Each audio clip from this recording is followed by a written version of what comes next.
As the officer in charge of the man-wearing double murder investigation arrived at Southwark Coroner's Court this morning, there was no hint of the day's two revelations, though the first was imminent.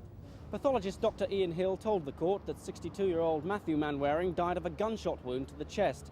The cause of his daughter Alison's death is not yet known, but that's still under intensive investigation. Later, police said Mr. Manwaring was probably killed by a 12-bore shotgun pressed against his chest. And the use of firearms, not revealed until today, may be significant.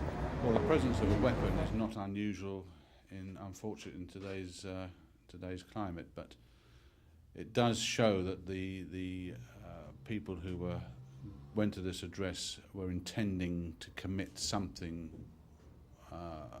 quite serious.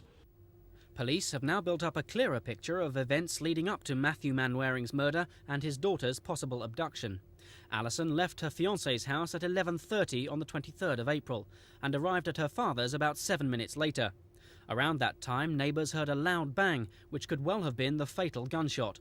Police now think Alison may have stumbled across an attack that was already going on, which would imply Mr. Manwaring was the target. He was previously a bank messenger in the City of London, one of around 300 who ferry documents worth billions of pounds around the square mile every day. It's just 2 years since a loan mugger made off with almost £300 million in negotiable bonds, even though he didn't manage to cash them in. So although Matthew Manwaring had already retired, his killers could well have been after information about the schedules of bank messengers.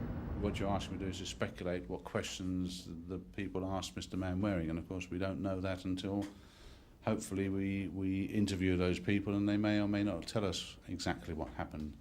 There may become a time where we may in fact charge people and still not know exactly what happened that night, and we may never know. Is this a line of inquiry that you may follow up? Indeed, yes. Another lead police are keen to follow up concerns an anonymous phone call from a witness who saw two black men parking Alison Manwaring's red Metro near Plaistow Station. They're desperate to contact that witness again. David Strawn for Thames News.